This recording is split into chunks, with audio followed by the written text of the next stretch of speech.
Your 40s are your financial life's turning point. Let that sink in for a second. Not your 20s when you're just getting started. Not your 30s when you're building your career and your family. Your 40s. That specific decade, sitting right in the middle of everything, is where the entire trajectory of your retirement gets decided. And most people have absolutely no idea this is happening while it's happening to them. I want to tell you about two brothers. Same house growing up, same parents, same schools, same opportunities. They even ended up in similar careers, earning almost the same salaries throughout their entire working lives. By every external measure, these guys were on identical paths. Then they turned 65. One brother had over $1.5 million in investments, a paid-off house, and the kind of freedom where he doesn't think twice about the price on a menu. He spends winters somewhere warm, helps his grandkids with college, and genuinely enjoys his days. The other brother had around $180,000 saved, a mortgage with more than a decade left on it, and a part-time job he needs just to cover the gap between Social Security and his actual expenses. He lies awake at night doing math in his head, trying to figure out whether he can pay for his medication and his property taxes at the same time. Same genes, same upbringing, same earning power. Completely different outcomes. Here's what gets me about that story. The gap didn't open up in their 20s. Both guys were young and broke, just figuring things out. It didn't open in their 30s either. Both were building families, growing careers, making similar choices. And it definitely didn't happen in their 50s, because by then the story was already written. The entire difference between those two lives was created in one decade, their 40s. And neither brother recognized what was happening while it was happening. That's exactly what I want to break open today. Why this specific decade carries such extraordinary power over your financial future. What the actual decisions are that separate comfortable retirement from stressed retirement. And what you can do about it right now, regardless of where you are in your life. Let's start with the math, because the numbers here are genuinely eye-opening. Your 40s sit at this rare intersection of three things that don't line up at any other point in your life. The first is peak earning power. For most professionals, income hits its highest level somewhere between the early 40s and mid-50s. You've put in the years, built the expertise, climbed whatever ladder you've been climbing, and the dollars are coming in at a level they never were before and probably won't be again.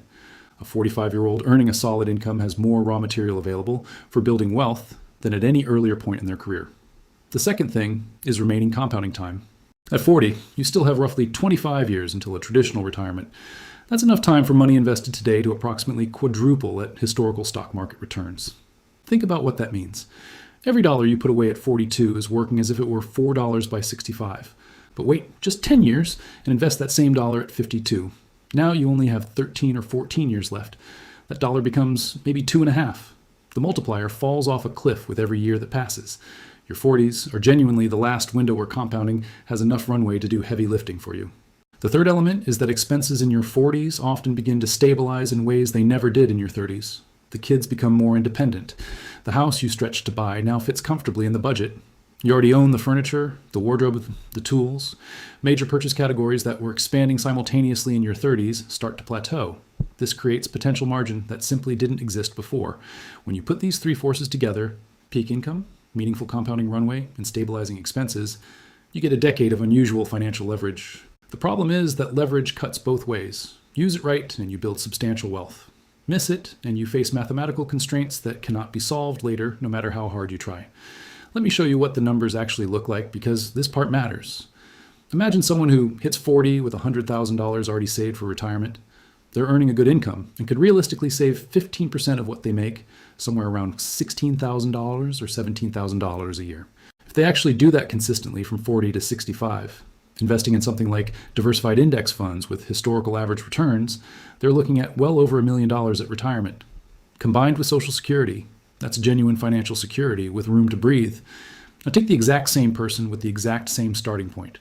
But instead of saving 15% throughout their 40s, they pull back to 5% because other things feel more urgent. Then at 50, they panic and ramp up to 15%.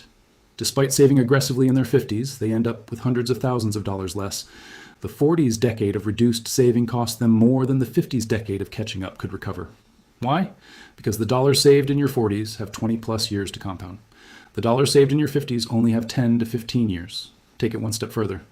Same starting point at 40, but this person actually decreases their retirement contributions to near nothing during their 40s to fund an expanded lifestyle. They panic at 50 and save aggressively all the way to 65. Despite that decade of serious effort, they end up with less than half of what the consistent saver had. $1 million gap created entirely by one decade of choices. So what are the actual choices that do this? Let's get specific. The first one is housing. This is probably the single highest stakes financial decision most people make in their entire lives, and almost nobody frames it that way when they're making it. Your 40s bring a powerful pull toward upgrading. The kids are bigger. You've built a real career. The bigger house in the nicer neighborhood feels earned, and you can afford the payments. So families upgrade from a modest home to a significantly more expensive one. The monthly payment difference might feel manageable, maybe $1,500 or $2,000 more per month. But let's do what most people don't do and trace what that money would have become. That $1,800 monthly difference invested over 25 years at reasonable market returns isn't $1,800 times 300 months. It's vastly more because of compounding. We're talking about the difference between retiring with $1 million and retiring without one. When people decide to upgrade their home in their 40s, they're not actually spending an extra $1,800 a month on housing. They're spending their retirement, and they don't realize it until it's far too late to do anything about it. I'm not saying never buy a bigger home. I'm saying that decision deserves to be evaluated for what it actually costs in terms of financial freedom later, not just whether the monthly payment fits the budget today. The second decision is vehicles. Your 40s often bring fancier cars. You've earned it, right? But the family running 2 premium vehicles instead of 2 practical ones is looking at significantly more in auto costs between financing, insurance, and maintenance. Across your 40s, that premium compounds into retirement wealth you'll never have. This isn't about driving something embarrassing. It's about understanding that a car is transportation, and the difference between a sensible, reliable vehicle and a status symbol can be worth hundreds of thousands of dollars in retirement security. The third decision involves your children, specifically education. Your 40s are typically the most expensive child-rearing years. Teenagers cost money, sports, activities, driving, and then the big one, college. Some families take on massive parent loans to send their kids to prestigious schools. Others stop contributing to retirement entirely during the college years to cover tuition. Others cash out retirement accounts, thinking it's temporary. In each case, the parents are mortgaging their own retirement to fund a young person who has their entire career ahead of them to pay off any debt they take on. The kids have decades to recover from starting with student loans. The parents have maybe 15 years to recover from gutting their savings in their 40s and early 50s. It doesn't work out. The families who navigate this well often make uncomfortable choices that their peer group doesn't always understand. In-state schools, merit scholarships, honest conversations with kids about financial reality, keeping retirement contributions intact, no matter what the tuition bills look like. These decisions feel harsh in the moment, but they're acts of wisdom that protect everyone's long-term security. The fourth decision is career risk. Your 40s are your last realistic window for meaningful income acceleration. By your 50s, hiring discrimination starts affecting opportunities in ways that aren't fair but are real. In your 40s, if a company is recruiting you for a senior role, or if a startup is offering equity, or if a different industry would pay significantly more for your skills, the risk-reward calculation still makes sense. You have time to recover if things don't work out perfectly. But a lot of people become more risk-averse in their 40s precisely because they've built up seniority and comfort. Starting over feels threatening. The path of least resistance is staying put. Meanwhile, the income difference between staying comfortable and pursuing growth could be $30,000 or $40,000 a year. Over a decade, that's $300,000 to $400,000 in additional earnings that could have gone straight to retirement savings. The fifth decision is lifestyle inflation. This is the one that quietly swallows all the others. Your 40s bring social pressure to look successful. Your colleagues are taking extravagant vacations. Your neighbors are doing major renovations. Your friends are buying boats and vacation properties. There's this constant ambient signal that if you've made it to your peak earning years, you should be displaying that success. Some families hold the line. They maintain the lifestyle that felt comfortable in their late 30s and let the additional income flow to savings. Others expand to match their environment, absorbing every dollar of income growth into visible consumption. The retirement outcome difference between those two families, starting from similar positions, often exceeds $1 million. Let me walk you through 2 specific families to make this concrete. David and Christine reach 40 with $185,000 in retirement savings, a home they can afford, and a combined income of $165,000. They have 2 kids heading into their teenage years, and they have a decade of peak earning ahead of them. David wants to upgrade the house. The new place would cost over $500,000 more than what they paid. Christine is hesitant, but agrees. The higher mortgage means they need to cut retirement contributions, but it's temporary, they say. Then a car breaks down, and instead of repairing it, David gets a nicer replacement. Christine's car gets upgraded too not long after. The kids' high school years bring private coaching and college prep costs. When their daughter gets into a good school out of state. They take on parent loans rather than have her choose a more affordable option. None of these decisions felt wrong when they made them. Each one seemed reasonable in isolation. By 50, their retirement accounts have grown from $185,000 to about $240,000. 10 years of contributions and market growth produced only $55,000 in net growth because they were pulling back from contributions, and their expenses had consumed everything else. They panic and get serious. They maximize contributions through their 50s and work hard. By 65, they've accumulated around $685,000, and then the retirement calculator shows them they'll likely run out of money before they're 83. They'll need to sell the house, cut everything dramatically, or keep working deep into their 70s. Now meet Robert and Jennifer. Almost identical starting position, $165,000 in savings at 40, similar income, same life stage with kids close in age. Robert also suggests upgrading the house. Jennifer has done some research and pushes back. She understands what the math actually looks like on that decision. They stay put. The money that would have gone to a bigger mortgage goes to retirement accounts instead. When Robert's car needs replacing, they buy a reliable used vehicle. When college discussions happen with their kids, they have honest conversations about costs and state school options with merit scholarships. Their friends take bigger vacations. Their neighbors renovate their kitchens. Robert and Jennifer keep their lifestyle steady and their savings consistent.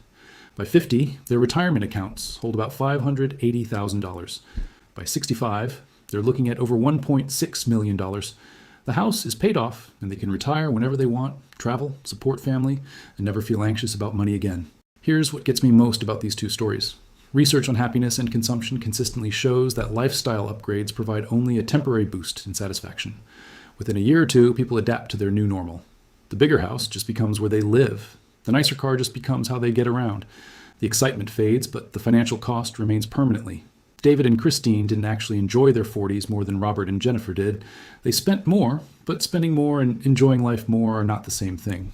The additional consumption gave them no lasting satisfaction, while permanently constraining every decade that followed. Now, let me give you something you can actually use based on where you are right now. If you're in your 20s or 30s, you have the single most valuable asset available in this entire topic: time and forewarning. You now know that your 40s will bring peak income, social pressure to display success, major housing decisions, expensive child-rearing years, and the temptation to finally live well after years of building. Build habits now that will protect you when you get there. Make retirement contributions automatic and treat them as fixed as your rent. Define what enough looks like before lifestyle inflation becomes your baseline. If you're entering your 40s right now, understand that you are standing at the most important financial inflection point of your life. The decisions of the next 10 years will determine whether your retirement is comfortable or stressful. And most of those decisions will seem small and reasonable when you're making them. Look at your current housing situation honestly. Are you in appropriate shelter or in a status symbol that's quietly bleeding your future? Look at your vehicles. Look at your monthly subscriptions, your vacation patterns, your dining habits. Every dollar absorbed by lifestyle inflation is a dollar pulled out of the most powerful compounding window you'll ever have. If you're in your late 40s and you're recognizing yourself in the wrong story, you still have meaningful options. Every percentage point you add to your savings rate from this point forward improves your trajectory. Consider decisions your social circle wouldn't consider. Downsizing the house now to release equity and reduce monthly costs, selling expensive vehicles, and replacing them with practical ones, pursuing income growth, even if it requires change or discomfort. The math is harder than it would have been at 40, but it's not hopeless, and the worst thing you can do is wait. If you're past your 40s and looking at a savings gap, focus on what's still within your control. Delaying Social Security by even a few years dramatically increases your monthly benefit for the rest of your life. Working slightly longer has an outsized impact because it adds savings years while removing withdrawal years simultaneously. Downsizing housing releases equity and reduces ongoing costs. These aren't fun options, but they're real ones, and exercising them beats the alternative. Now let me address the psychological piece because this is where the real battle happens. The reason 40s financial discipline is so hard isn't the math. Everyone can do the math. The reason it's hard is that by your 40s, after 2 decades of working and sacrificing and building, the desire to finally enjoy your success feels completely legitimate. You want to live in a nice home. You want to drive a car you're proud of. You want your kids to have great experiences and great opportunities. You want to take real vacations and enjoy the fruits of what you've built.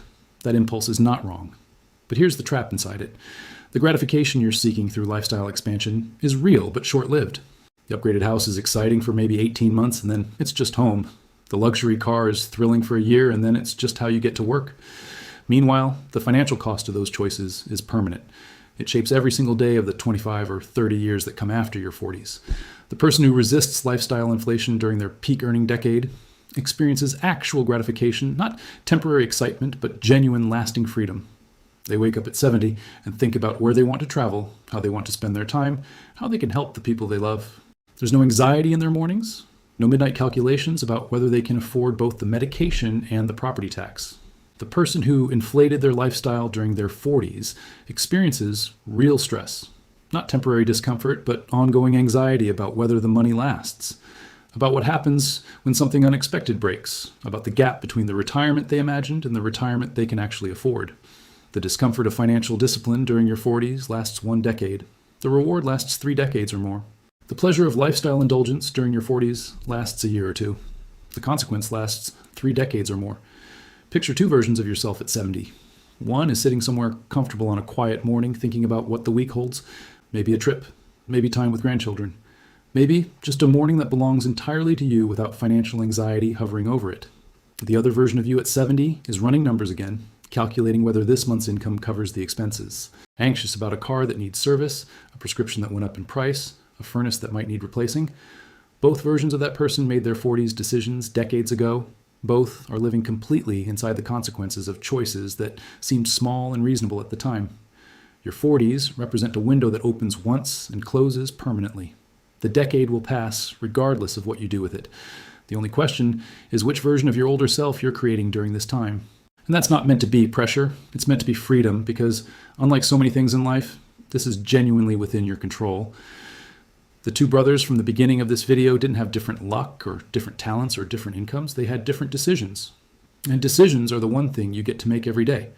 Your 40s aren't just a decade. They're your turning point, the window where everything that comes after gets shaped. The intersection of peak earning, meaningful compounding, and stabilizing expenses only lines up once, and it's lining up right now for a lot of people watching this. The question is what you're going to do with it. This is just one piece of the bigger picture. Subscribe if you want to understand the full context and how to better protect yourself in uncertain times. And the video on screen takes this story one step further.